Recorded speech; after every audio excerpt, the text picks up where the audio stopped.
Well guys, इस video में हम लोग लीनियर रिग्रेशन और ग्रेडियंट डिसेंट का यूज़ करके हमारा पहला मशीन लर्निंग प्रोजेक्ट बनाएंगे जिसका नाम है मूवी रेवेन्यू प्रेडिक्टर। तो हम लोग इस प्रोजेक्ट को पाइथन में कोड करेंगे और उसके बाद उसे टेम्पररीली डिप्लॉय भी करेंगे, जिससे एक लिंक क्रिएट होगा और हमारा प्रोजेक्ट कुछ ऐसा दिखेगा। नाउ इस प्रोजेक्ट को बनाने के लिए आपको कुछ भी इंस्टॉल करने की ज़रूरत नहीं है। हम लोग सब कुछ गूगल कोलैब पर करेंगे। अगर आप लीनियर रिग्रेशन और ग्रेडियंट डिसेंट से अवेयर नहीं है, I would like to recommend you episode 6 and episode 7 of this playlist. तो पहले आप वो दोनों देखिए and then continue with this project. हम लोग शुरू करते हैं। So let's begin.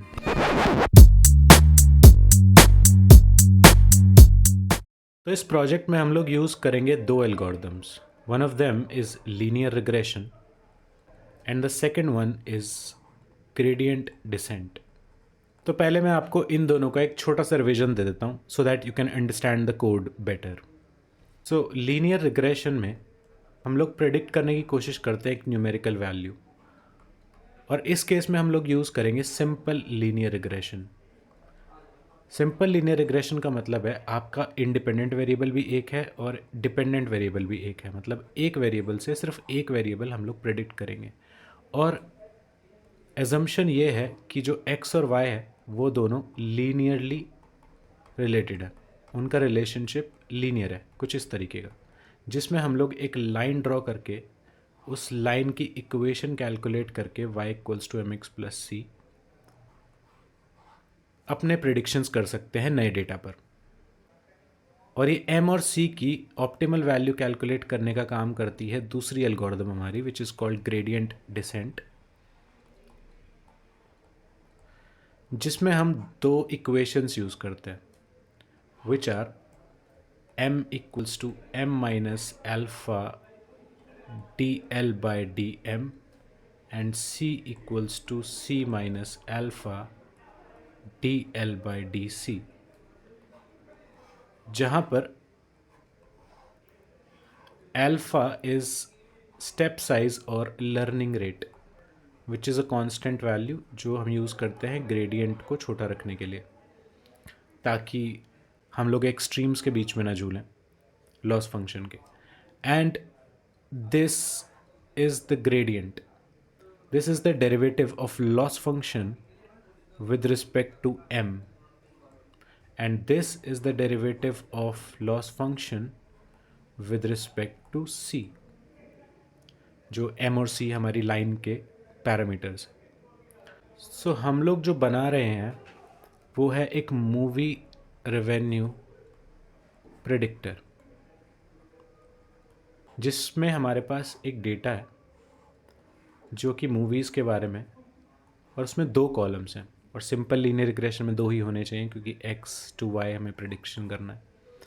सो पहला कॉलम जो है वो है about, it is about pre booked tickets, मतलब रिलीज से पहले किसी मूवी की कितनी टिकट्स बुक हुई।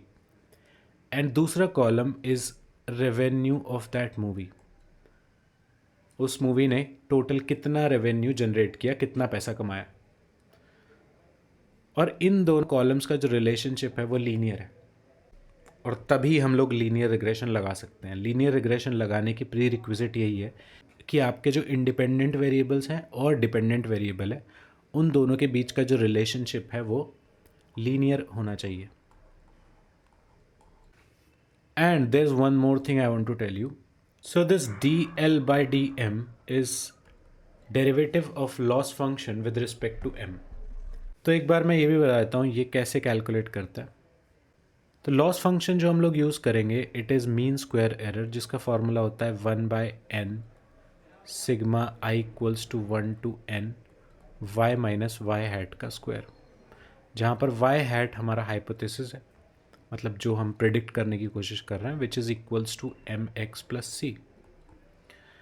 सो if you substitute this value in this loss function you get l equals to 1/n sigma i equals to 1 to n y minus mx minus C का square. And when you differentiate this with respect to m, it becomes 2 by n sigma of I equals to 1 to n y minus mx minus c into the derivative of this. Chain rule लगाना होता है। सो पिछली video में मैंने एक चीज़ miss कर दी थी which was the negative sign, क्योंकि जब आप इसका डेरिवेटिव करोगे m के रिस्पेक्ट में तो ये ज़ीरो हो जाएगा, ये ज़ीरो हो जाएगा और ये बचेगा नेगेटिव x। सो जो फॉर्मूला होगा हमारा वो ये होगा नेगेटिव यहाँ पर एंड मल्टीप्लिकेशन में x। एंड सिमिलरली जब आप D L by D C calculate करोगे with respect to C, it will also have a negative sign, because जब आप इसका डेरिवेटिव करोगे अंदर वाले का तो सी का डिफरेंशिएशन 1 होगा और सी के साथ नेगेटिव साइन है। So it will become y minus m x minus c and negative sign मैंने बाहर लगा दिया है। सो ये हमारे पास इक्वेशंस हैं जो हम लोग यूज़ करने वाले हैं आज के प्रोजेक्ट में। सो जो हमारी हाइपोथेसिस इक्वेशन है it is y equals to m x plus c and this is y hat, जो कि हमारी प्रिडिक्टेड वैल्यू होगी। एंड ये जो दोनों इक्वेशन है m और c की, इन दोनों का यूज़ करके हम m और c को अपडेट करेंगे आइटरेटिवली और धीरे धीरे उनकी ऑप्टिमल वैल्यूज़ तक पहुँचेंगे, जिनका यूज़ करके फिर हम प्रिडिक्शंस कर पाएंगे। So let me show you the code now. तो आपको गूगल कोलैब पे जाना है, एक नई नोटबुक बनानी है और जो मैं आपको कोड दिखाऊंगा वो आपको एज इट इज़ कॉपी करना है। कॉपी भी करने की ज़रूरत नहीं है, मैं आपको नोटबुक का लिंक दे दूंगा। You just have to understand it and put it in your resume. So let's go to the code now. तो सबसे पहले मैंने पांडास को इम्पोर्ट किया as p d, because I am going to use pandas functions like read CSV to read our data. और यहाँ मैंने read किया CSV को अपनी, जिसका पाथ मैंने पास किया और उसको सेव किया df नाम के वेरिएबल में। सो हमारा डेटा फ्रेम बन गया है और here you can see the data frame.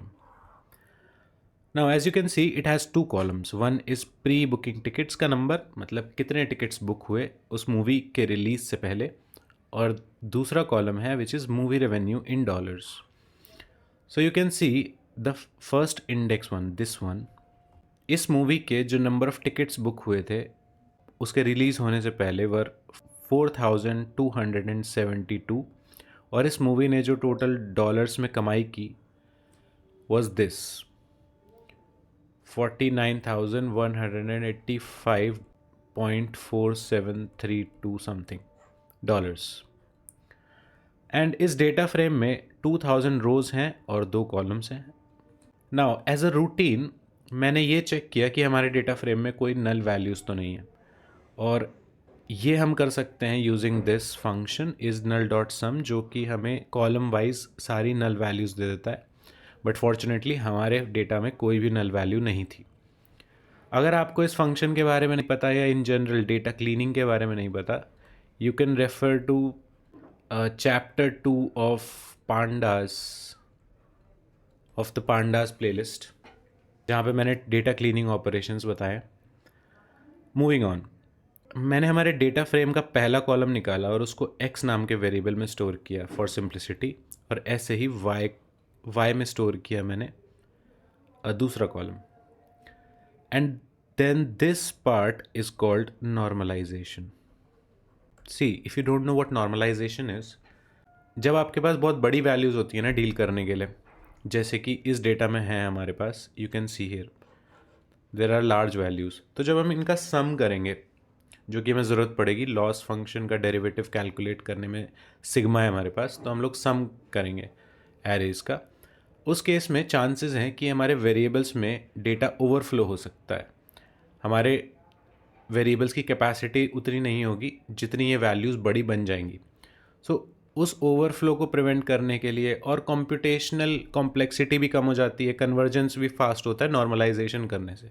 तो नॉर्मलाइजेशन में हम करते क्या है, जैसे ये एरे है हमारी x, तो हम लोग इस एरे का मैक्सिमम एलिमेंट मैंने निकाला जो भी मैक्स है, और उससे इन सारे एलिमेंट्स को डिवाइड कर दिया जो भी x में है। इससे क्या होगा, ये सारे जो भी x में है ना, सब 0 से 1 की रेंज में आ जाएंगे, एक स्केल में आ जाएंगे, which is and this process is called normalisation. अब ये करने के और भी तरीके हैं, ज़रूरी नहीं आप मैक्स से ही डिवाइड करो, लोग मीन से भी करते हैं एंड स्टैंडर्ड डिविएशन से भी करते हैं। इट्स अप टू यू, आपका मॉडल किस पे अच्छा रिजल्ट दे रहा है। It's all up to you, it's your choice. Now I have imported matplot library as PLT अपने डेटा को प्लॉट करने के लिए, क्योंकि लीनियर रिग्रेशन लगाने से पहले हमें ये चेक करना है कि हमारे जो x और y हैं उन दोनों का जो रिलेशनशिप है वो लीनियर है या नहीं। मैंने आपको बताया था कि लीनियर रिग्रेशन लगाने की प्रीरिक्विजिट ये है कि हमारे x और y dependent variable and independent variable should be linearly related. तो मैंने स्कैटर नाम का फंक्शन यूज़ किया जो कि 2 पैरामीटर्स लेता है, जिसका भी स्कैटर प्लॉट करना हो, एंड मैंने PLT का यूज़ करके स्कैटर को कॉल किया और x और y पास किए एंड उसने मुझे ये प्लॉट दिया। नाउ यू कैन सी हमारे x और y काफ़ी लीनियरली रिलेटेड हैं और इसके बीच में एक लाइन ड्रॉ करी जा सकती है जो कि इस डेटा को अप्रॉक्सीमेटली रिप्रेजेंट कर सके। So now the algorithm begins. तो हमें m और c की सही वैल्यूज़ निकालनी है, तो मैंने 2 वेरिएबल बनाए m और c as slope and intercept और दोनों को 0 से इनिशियलाइज किया। फिर मैंने बनाया अल्फ़ा जो कि हम यूज़ करेंगे वेट अपडेट इक्वेशंस में, m equals to m minus alpha dl/dm हम लोगों ने देखा। यहाँ पर हम अल्फ़ा यूज़ करेंगे विच इज़ स्टेप साइज और learning rate. Then I took number of iterations as 10,000। अब ये नंबर डिपेंड करता है, आप कुछ भी ले सकते हो, आप 1000 भी ले सकते हो, जितनी कम आइटरेशंस में आपका काम हो रहा है उतना अच्छा है। This is number of time I am going to iterate to reach to the least value of the loss function, and then this is the length of x array.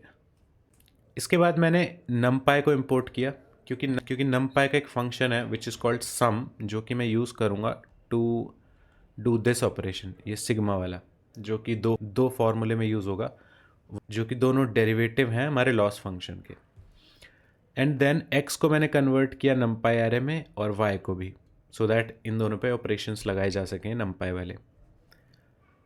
Now see this loop, this is our gradient descent और you can call this training the model, इसी को बोलते हैं training.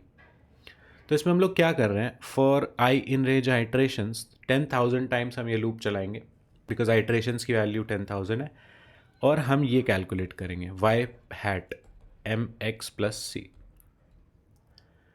और उसके बाद हम ये दोनों चीज़ें कैलकुलेट करेंगे which is now this dm is actually dl/dm जो हम लोगों ने डिस्कस किया था। तो इसका यू कैन सी इसका जो फॉर्मूला था it was this dl/dm equals to -2/n sigma y minus Y hat into X. Now if you see ये जो सिग्मा है इसको मैंने परफॉर्म किया यूजिंग np.sum, तो इसलिए मैंने numpy को इम्पोर्ट किया था। और ऐसे ही हमारे पास dl/dc का होता है formula, derivative of loss function with respect to c which was -2/n sigma of y minus Y hat, और इसमें x नहीं था। सो ये रहा। तो हमने दोनों डेरिवेटिव कैलकुलेट कर लिए सो दैट हम उसको वेट अपडेट इक्वेशंस में रख पाएँ। So this is update parameters, you can C wait update equations which is m equals to m minus alpha dl/dm and this is c equals to c minus alpha dl/dc। Now ये training होने के बाद hopefully हम लोग m और c की optimal values पे पहुंच जाएंगे। तो मैंने प्रिंट करके देखा m और c को, तो इसने मुझे बताया कि m की वैल्यू ये होनी चाहिए फॉर एक्यूरेट रिजल्ट्स और c की वैल्यू ये होनी चाहिए। तो एज एन एक्सपेरिमेंट मैंने x एरे में से, जो हमारी x एरे है उसमें से एक रैंडम वैल्यू निकाली, 13th वैल्यू, 13th इंडेक्स पे जो भी वैल्यू है आप कुछ भी निकाल सकते हो, और उसको m से मल्टीप्लाई किया और c को ऐड कर दिया। जो ये m और c मुझे मिले हैं, जो मॉडल ने बताया कि इनसे रिजल्ट अच्छा आएगा, इनसे मैंने y हैट कैलकुलेट किया फॉर 13th रो। नाउ इसकी जो वैल्यू आनी चाहिए it should be close to y13 which is the actual value. सो मैंने Y13 को प्रिंट किया, तो एक्चुअल Y है 0.305700 समथिंग, एंड जो Y हैट हमने कैलकुलेट किया है यहाँ पर जस्ट ऊपर, इसकी वैल्यू आई है ये 0.346181,344। So as you can see बहुत सारा डिफरेंस नहीं है, हमारे मॉडल ने काफ़ी एक्यूरेट रिजल्ट दिए। तो इसके बाद मैंने वाई हैट पूरी एरे के लिए कैलकुलेट किया। So X is the array, X हमारी एरे है 2000 रोज़ की। तो इस स्टेटमेंट से हम लोग m को सारी वैल्यूज़ से मल्टीप्लाई करेंगे और सारी वैल्यूज़ में c ऐड करेंगे, और जो सारे 2000 रिजल्ट्स आएंगे वो y प्रेडिक्टेड नाम की एरे में स्टोर हो जाएंगे। 2000 results. So y predicted will be an array of 2000 elements. Now we have calculated y hat. तो अब देखते हैं हमारी रिग्रेशन लाइन कैसी बनी है। तो मैंने PLT का स्कैटर फंक्शन यूज़ किया और उसमें x और एक्चुअल y पास किए और उसका कलर ब्लू रखा और उसको नाम दिया डेटा पॉइंट्स, और उसी प्लॉट में मैंने x और y हैट को पास किया to plot the line, regression line, और उसका कलर दिया रेड और उसको लेबल दिया रिग्रेशन लाइन, और एक्स एक्सिस को लेबल दे दिया प्री बुकिंग टिकट्स और वाई एक्सिस को लेबल दिया मूवी रेवेन्यू, सो दैट हमारा ग्राफ अच्छा लगे। और ग्राफ का टाइटल ये दे दिया regression, linear regression using gradient descent. And then plt.legend use किया और plt.show। Let me tell you ये दोनों फंक्शन किस लिए यूज़ होते हैं। So this is the graph जिसमें यू कैन सी जो हमारे मॉडल ने लाइन प्लॉट की है वो ये है रेड वाली, एंड plt.legend जो है वो ये डिस्प्ले करने के लिए यूज़ होता है कि कौन सा कलर क्या रिप्रेजेंट कर रहा है। एंड लेबल्स, ये ग्राफ का लेबल है, प्लॉट का लेबल, ये y एक्सिस का लेबल है, एंड ये x एक्सिस का लेबल है। सो यू कैन सी हमारे मॉडल ने एक लाइन ड्रॉ करके दे दी है। नाउ अब हमारा मॉडल तैयार हो गया है, so let's make it an application.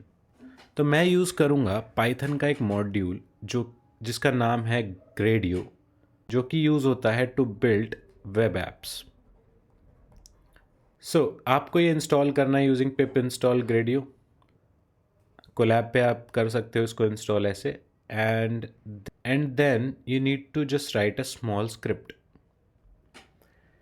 Like this. पहले आपको इंपोर्ट करना है ग्रेडियो को एज GR, तो हम GR से सारे फंक्शंस को कॉल करेंगे, और यहाँ पे मैंने m और c की सैम्पल वैल्यूज़ ली हुई हैं। यहाँ पे आप रिप्लेस कर सकते हो अपनी वैल्यूज़ से, जो भी आपको लेनी है, जो भी आपका मॉडल देगा, या बाद में आपने ट्रेन किया फिर चेंज हुई तो उनको भी आप चेंज कर सकते हो, या फिर वहीं से डायरेक्टली m और c को एक्सेस कर सकते हो बिना यहाँ पर इनिशियलाइज करे। नाउ यहाँ पर मैंने एक फंक्शन लिखा वैल्यूज़ को प्रेडिक्ट करने के लिए, जो कि प्री बुकिंग टिकट्स का नंबर लेगा और रेवेन्यू कैलकुलेट करेगा बाय m से मल्टीप्लाई करके प्री बुकिंग टिकट्स को और c ऐड करके, और फिर रिटर्न कर देगा। This is an f function in Python. And then मैंने एक इंटरफेस बनाया। आप ग्रेडियो में इंटरफेस इस तरीके से बना सकते हो जहाँ पे यहाँ पे आप fn करके फंक्शन प्रोवाइड करते हो जो आपको कॉल करना है उस इंटरफेस से। एंड देन इनपुट्स, हमें एक इनपुट लेना है जो कि नंबर टाइप का होगा, जो कि, और उसका लेबल होगा प्री बुकिंग टिकट्स। हम प्री बुकिंग टिकट्स इनपुट में लेंगे और रेवेन्यू आउटपुट में देंगे। तो मैंने एक आउटपुट बनाया जिसका टाइप दिया टेक्स्ट बॉक्स और उसमें लेबल दे दिया रेवेन्यू प्रेडिक्शन। एंड देन मैंने इस इंटरफेस का टाइटल रखा मूवी रेवेन्यू जनरेटर, और इसका डिस्क्रिप्शन दे दिया कुछ भी, आप कुछ भी दे सकते हो। And then interface dot launch को यूज़ करके मैंने ऐप को लॉन्च किया। तो इसको रन करने के बाद आपको इस तरीके से एक लिंक मिलेगा जिसको क्लिक करके आप अपना प्रोजेक्ट लाइव देख सकते हो। So here we have the interface. तो यहाँ पर आप नंबर ऑफ़ टिकट्स दे सकते हो। लेट्स से मैंने दिया 1340 and let's see the result. तो इसने हमें बताया कि आपकी जो मूवी है जिसके 1340 टिकट्स सेल हुए हैं रिलीज से पहले, वो रेवेन्यू जनरेट करेगी $3350.50 का। So I hope you can make your own movie revenue predictor now. And that was it about this video. See you in the next one.